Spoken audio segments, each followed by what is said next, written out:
Oh, good afternoon. Hope everybody's doing all right. Got my car taken care of. Had to replace a fog light. It got smashed somehow. Spring is here, I think. I'm happy about that. It's a wet day today, but I have my non-scheduled day or a day off.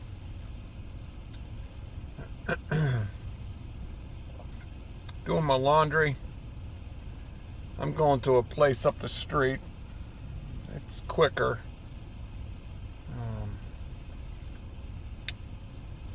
So yeah,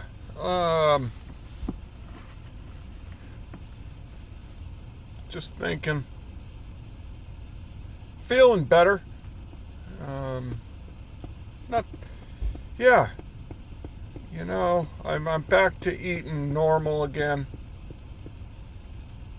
and every time it's you slip into ruts. You don't fall into them.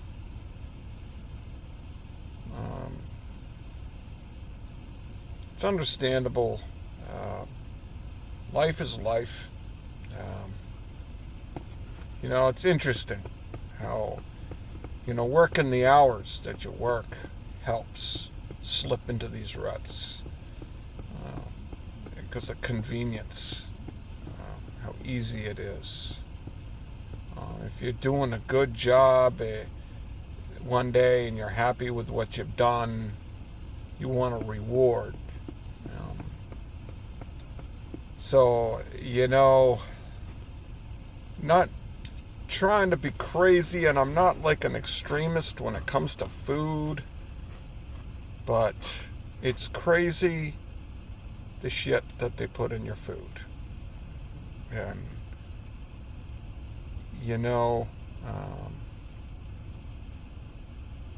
it's like they're not any better than your drug dealer. And it's a joke, but it's not a joke at the same time. Because, I studied psychology, so I understand about receptors, and dopamine, the pleasure, and also I understand that exposure to dopamine over a period of time, the receptors get desensitized to it. So therefore, yeah, when you're slipping into the rut, you really get that initial pleasure, and then you get fatigued from the dopamine, and you get desensitized. So, yeah, and then, you rebound. So, when they're designing the food, to kind of react to that, to make it kind of not make you, but really encourage you to overconsume it, where your body's not telling you to stop eating it, and then you use it also because it's convenient and it's a reward. Then you can see how food can be psychologically addictive, because that's part of it. It's the same similar thing to like alcohol. It's a reward. You work hard, you play hard. It becomes the reward after the work. And food can be the same way, when it's convenient as well. That's huge. You're working 12 hours and you have to get home and it's 9, and now I have to cook, but it's easy to buy shit food and to eat it on the way home. It's quick. Then I can save that hour or whatever and go to sleep. So, yeah, it's easy to slip into ruts. And that's the interesting thing about the brain, right? When you think about it. We have this expectation that we should always be able to control how we feel And no one wants to ever admit that they have anything wrong. Which then is the crazy question of like what defining a problem is. You know, there's different levels of problems, and it's not a big deal even if it's not a problem. For whatever reason, but it's like a trick question. If you're using food or any kind of substance, even if you're not like bottom level drunk homeless person on the street, or even remotely close to that, would it be defined as a problem if you ever use anything, even cognitively, to curtail a feeling? Is that a problem?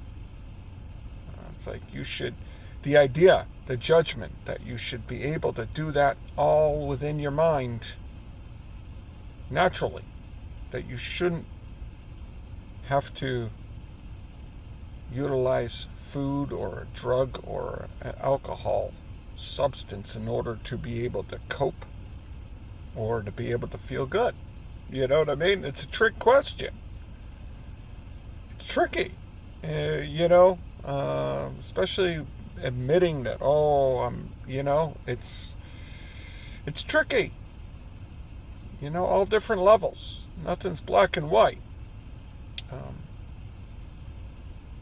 Especially with everything that's going on in the world. It's a scary time. A lot of crazy stuff. So, yeah, it's, so work can become an escape. You escape life going to work. And that's the tricky thing when it comes to the amount of money you make.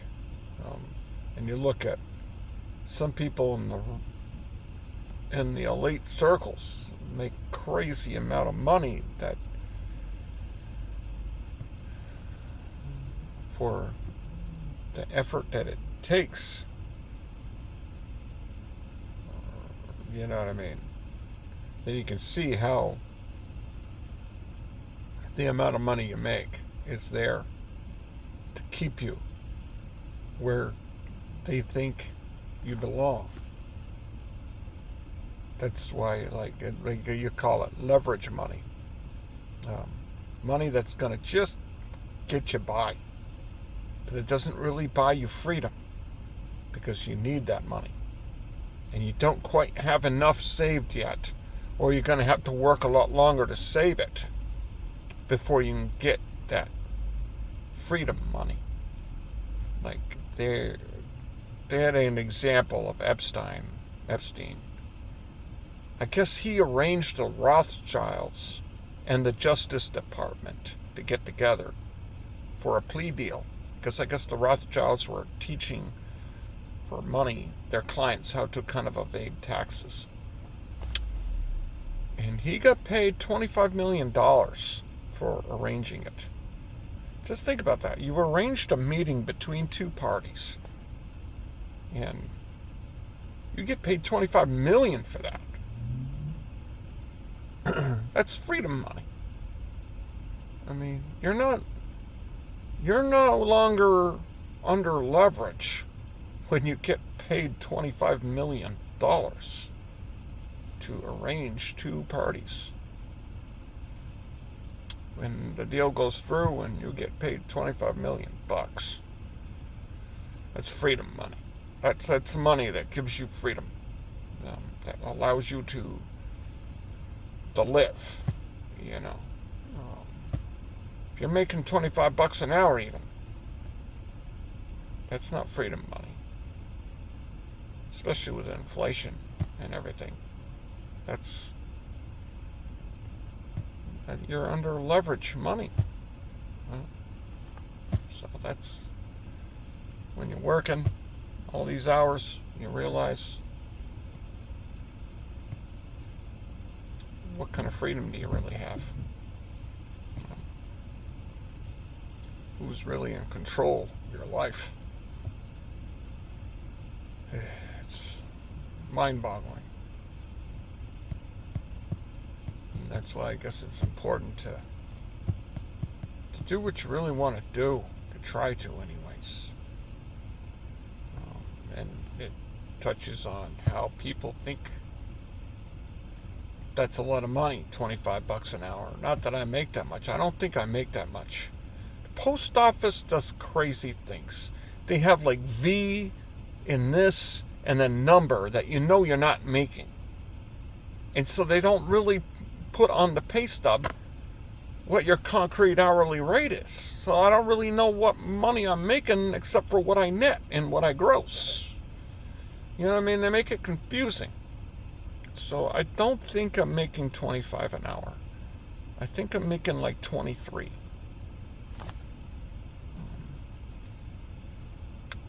For a lot of people, that's a lot of money. But really, in the perspective of life and bills, it's not. But yet we think it is because that's how much we've made. And that's how what helps keep people poor is that's what they've known, is that much money. They haven't experienced real money. Therefore, they don't value their time like somebody who's made real money.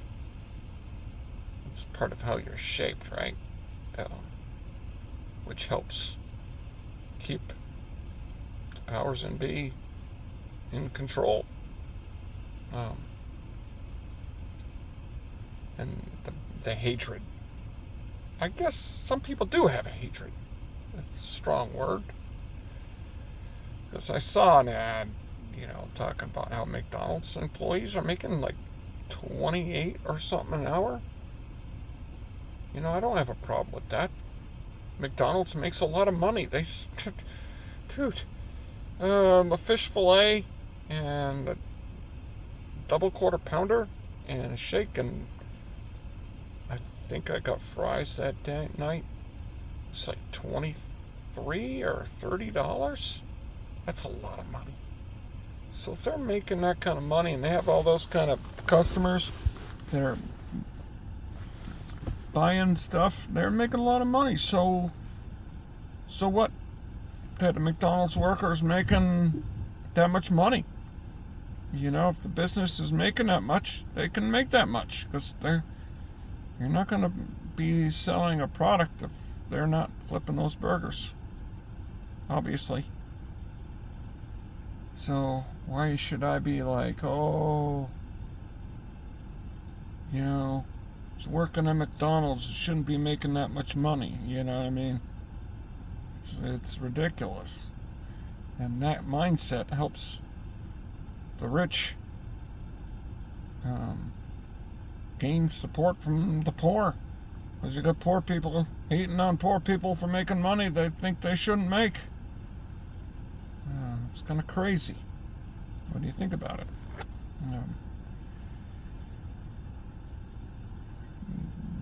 Celebrate other people. Doesn't mean you're throwing any shade over yourself. Good for them. If I made $32 an hour,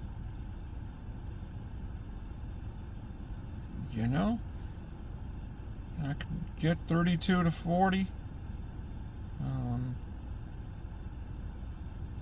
I was making about the same money I'm making now. I'm sorry, I probably would do it. Because I want to be able to live a life, but I want to live.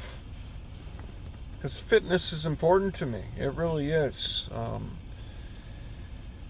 And with those kind of hours, I'd be able to do fitness every day and maintain a job.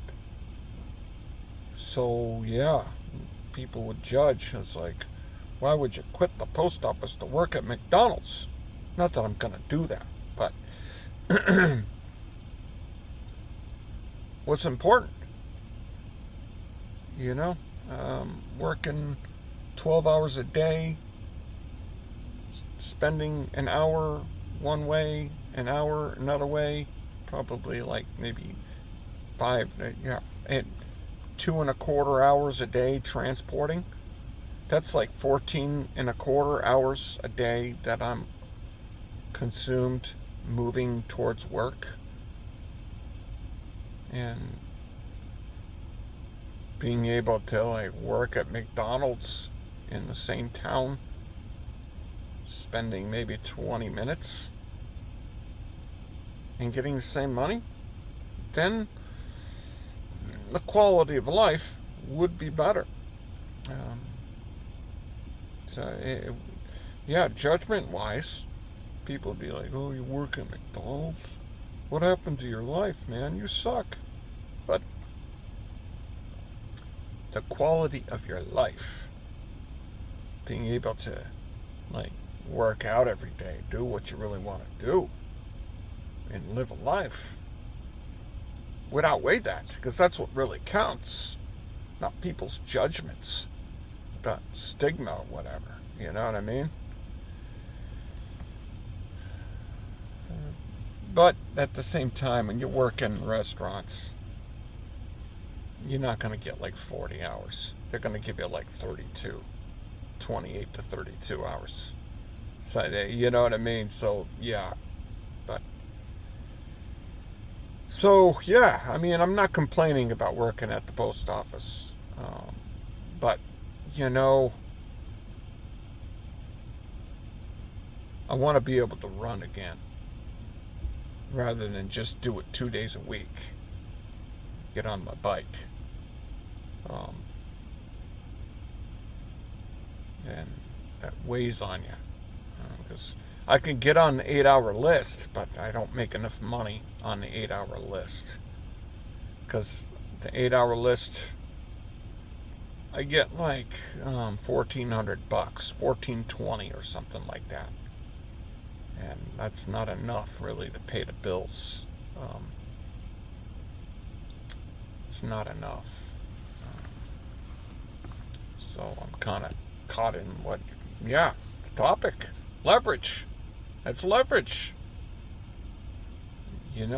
That's leverage. You got leverage on you, and you have no choice if you have no leverage. The consequence is what it is. So, that's life. You make that freedom money. I mean, geez, if you could make, like, say you got people together and deals went through and you got paid $20,000 per deal. I mean, you could have freedom money with that. Never mind 25 million. I mean, jeez, $20,000 a deal is good. You know what I mean? That's freedom money. That's money where you can have some choice. You can pay the rent. One deal. Pay the rent for the year. Heck, pay your electric bill for the year. Pay your car payment for the year. Pay off a car. That's freedom money. Then you can screw off and do whatever you want to do. Have that freedom money.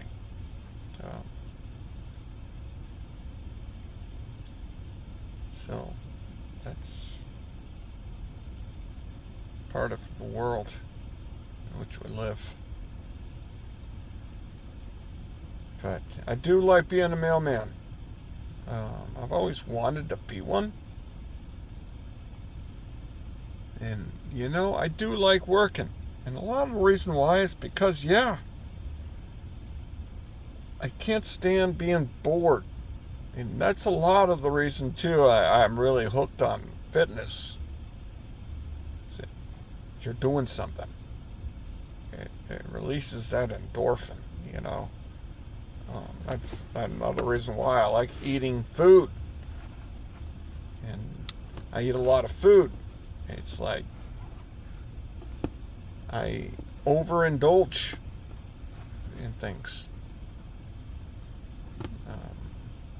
one slice of cake should be enough, but I'll eat a whole damn cake. Yeah, working full time versus, yeah, like even as an Uber driver, I was working from get up to sleep. So moderation has always been a problem for me. So it's understandable that these topics, food and the way that they design food. But I'm telling you, now that I'm back to normal, eating better. And you know, I've switched away from the Chobani, and I'm gone to the Icelandic skyr. And it does have a little bit of a weird taste, but I've found a way to neutralize it. And I'm no longer using like sugar alcohols. I'm using honey. It's a sugar, but I think it's a healthier sugar. And it really neutralizes that weird taste. So now I don't have to, I'm not eating like the natural flavors, and I'm saving calories that way. I'm getting the protein, and I'm balancing out that. It's not quite tang, but it's a flavor that I can't really explain. And then the honey neutralizes it. So they all was like, wow, it's good now. And I just throw raisins in it or whatever. And it's good. I like it. And it's a fraction of the calories. So I'm doing that. And I'm eating rice, and mentally I feel better. There's definitely a different mood to when you eat better. It's time and time again, I'll go through these cycles of, eating cake, eating ice cream whenever, and then going back to being healthy again, or not eating all that stuff. And there's differences each and every time.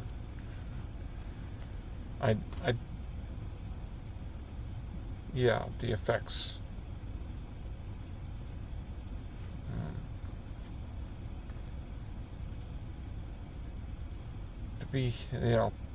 I've switched over. Well, of course, peanut butter.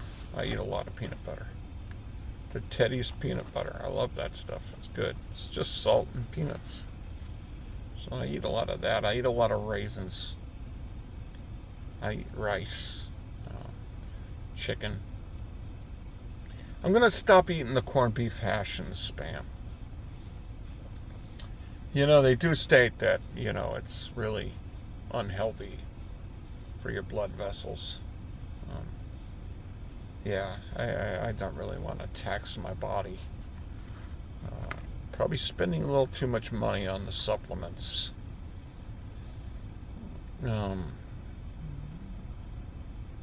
I've tried this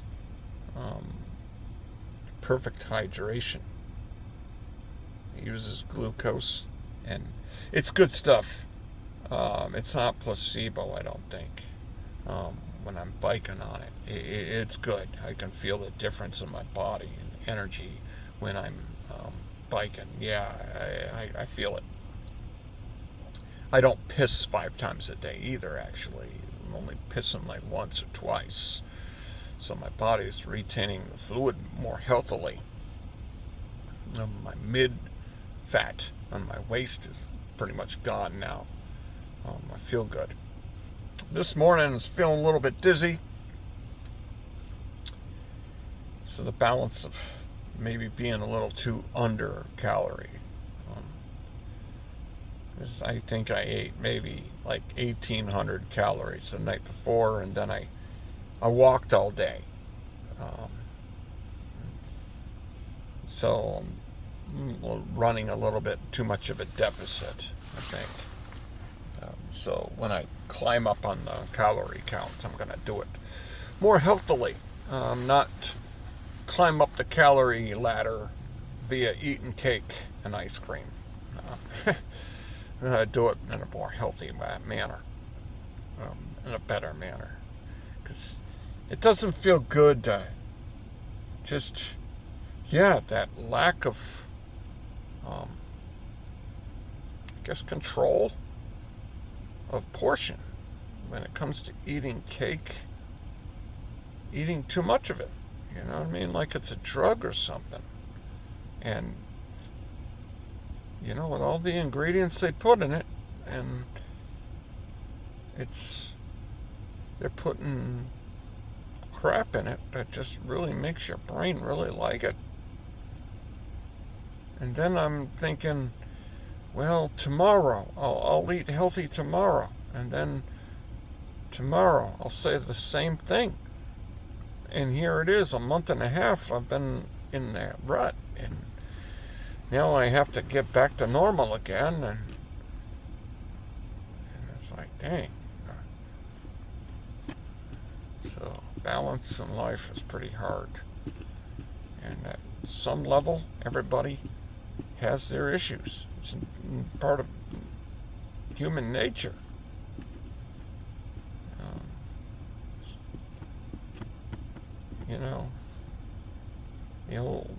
I guess you should be able to find happiness without anything else in life.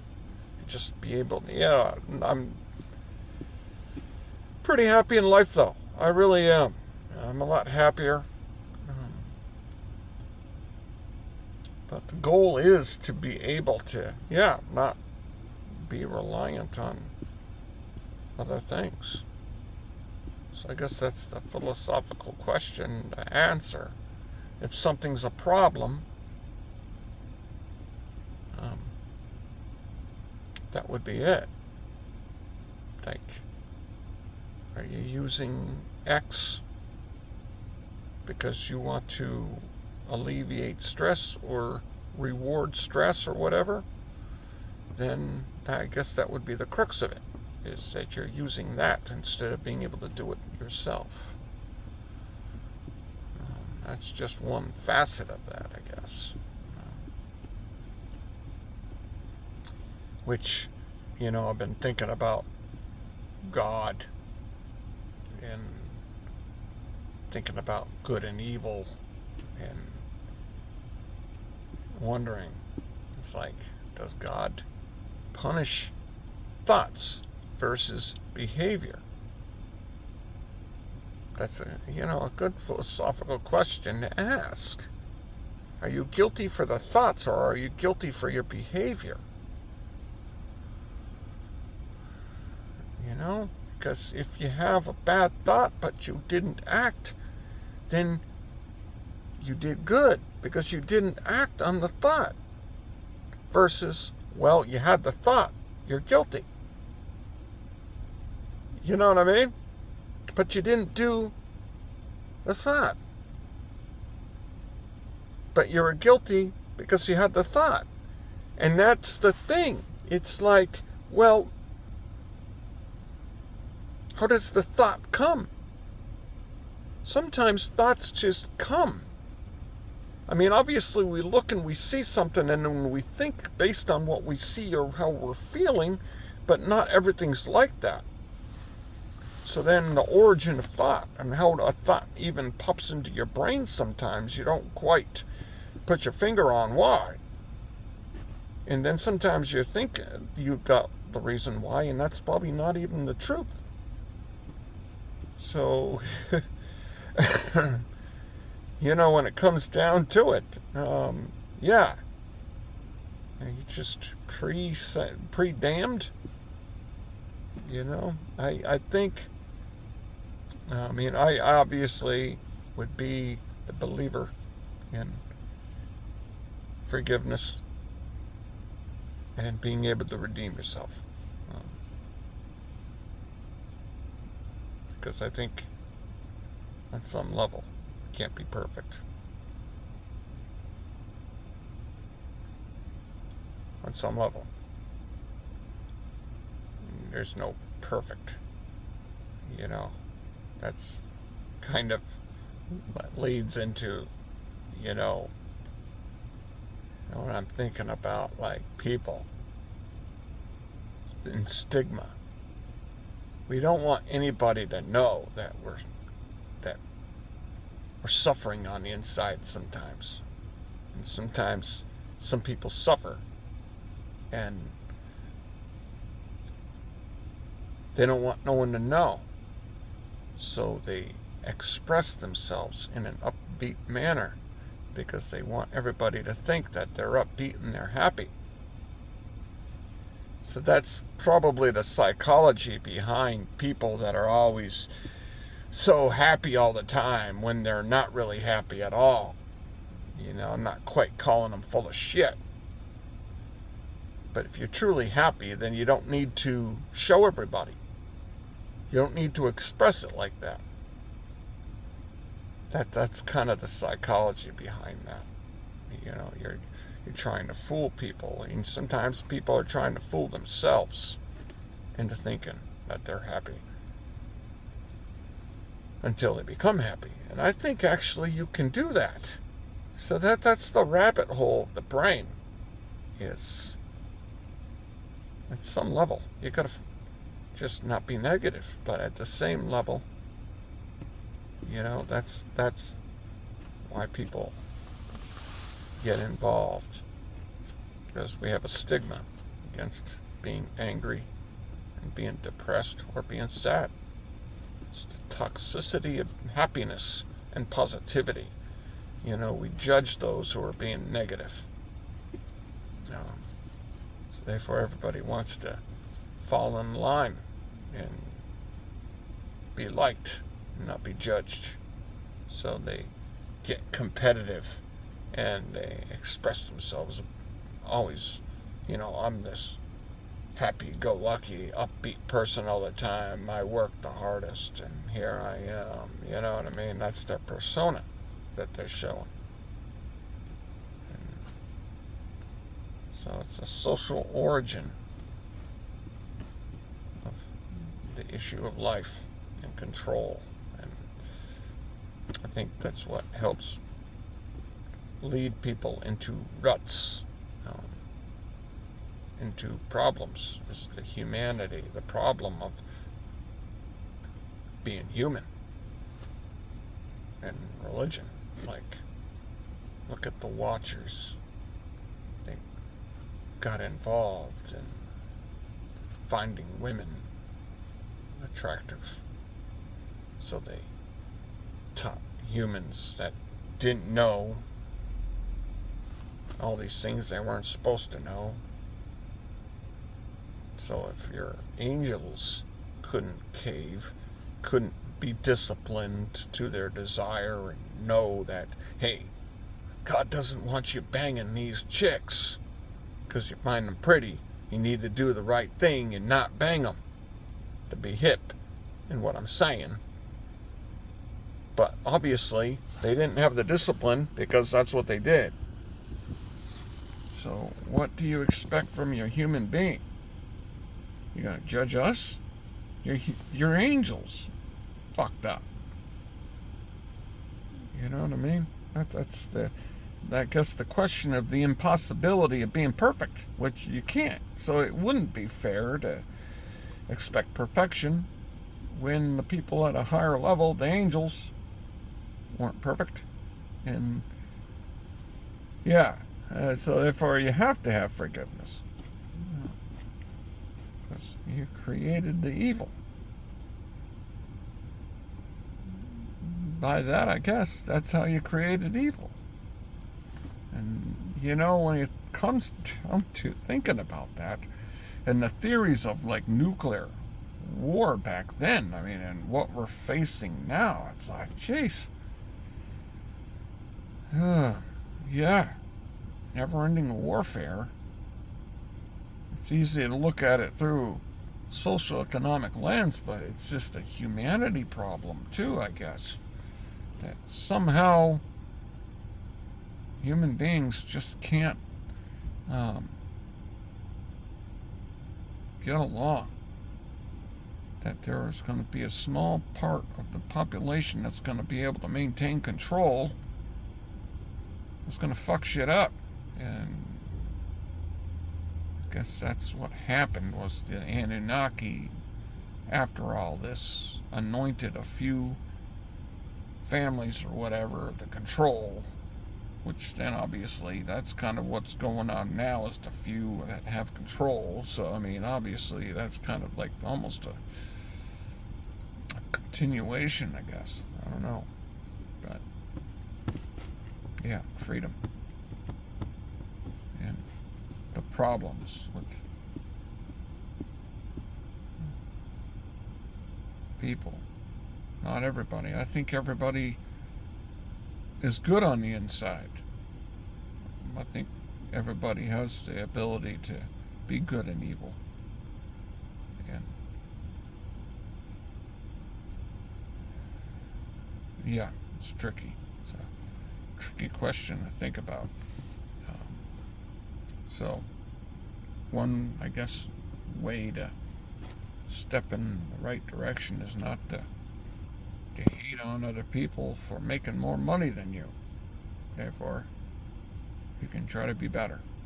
And hating on somebody for making money that they're working for because you're not making it, I guess wouldn't be it's not going to help you to be that way, right? That's being jealous. So, yeah, don't be jealous. Don't be hating, you know? Don't hate. Celebrate. I guess that's the way to do it. Don't get sucked into the drama because of selfish desires, I guess. Yeah. It's a way to go, I guess. Be a better person, I guess. I don't know. Don't judge. Yeah. Someone's doing something, oh well. You know, it's not me. Who am I to judge? And if I'm judging, then I guess I'm the asshole. So, try not to judge, and then you'll be better. Yeah, that's, I guess, what I'm thinking about a lot of the times as I'm toying around in my brain. Not liking the fact that I'm eating too much chocolate, and not liking the fact that I'm trying to eat healthy and I want to eat cake. And the question is, like, dang, obviously I should be able to just say I don't eat cake and then not eat the cake.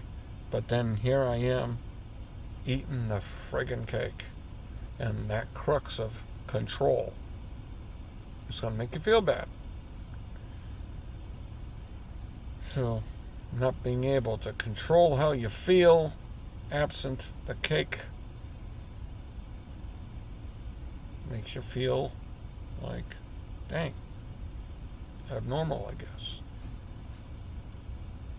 And then you tie that into the helping of that with all the shit that they put in the food, which is identical to what drug dealers do to people who are addicted to drugs, who are having problems, and they're utilizing drugs to overcome their problems, which is not overcoming their problems. But when you eat healthy again, you get back to normal quick, like I'm normal. Obviously, if you're doing hardcore drugs, you can basically burn out your pleasure receptors in your brain. And that's another mind thing when you think about it. I was thinking about it yesterday on the route when I'm delivering mail. It's the definition of anhedonia. The lack of ability to experience pleasure. And then you think about it, and you're like, imagine not being able to experience pleasure at all. That would suck. when you think about it, life would be dark. You know, just like motivation. Where would your motivation be? Your quality of life. You know what I mean? And I guess you can, if people, they get clean, they can get it back. But I guess it takes years to get that back if they stay away from these hard drugs. So then you can understand why chasing drugs becomes so hard to stop. Just like eating cake. Yeah, it's not good. And the human condition. It's make money off the human condition. That's pretty much what they're doing. They're making money off of the human condition. And they're tapping into that to make money. And that's what they're doing. Selling drugs or manufacturing food that is catered towards turning off your brain to stop and encouraging you to keep on consuming it. Therefore, the parallel might seem crazy, but really it's kind of the same thing, right? I mean, so yeah, being addicted to going to work all the time is because maybe you're avoiding life. It's easy to ignore your issues if you're always working. It's a distraction.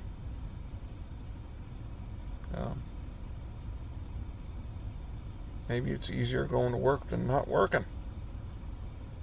Maybe that's the reason why I don't go and find a job that has less hours. Is not because I like being a postal worker. I like the job, but still, I mean, it's because in some level I'm avoiding something, right? I mean, that's what I'm doing. So, and fitting in, not being judged because I'm working hard, but at the same time I'm avoiding a lot of responsibilities because I can blame work, And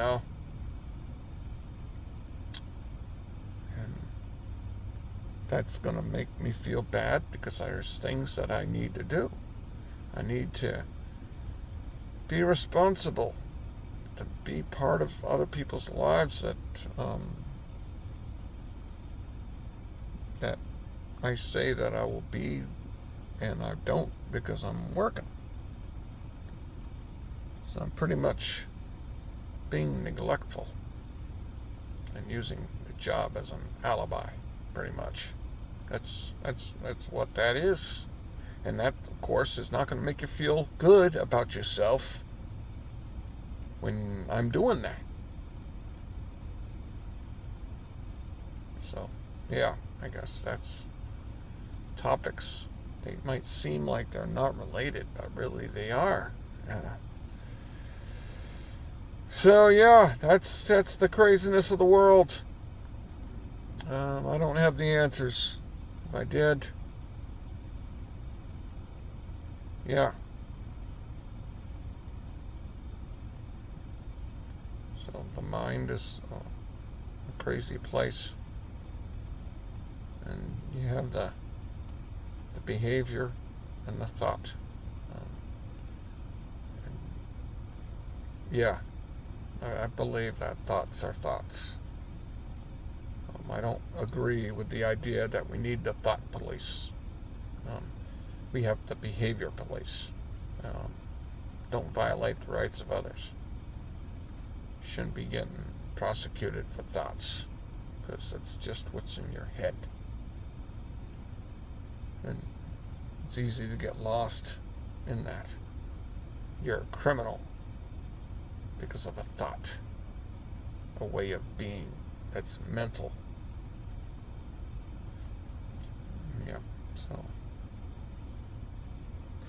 I think my laundry is done, and I will talk to you guys later, and thank you for tuning in.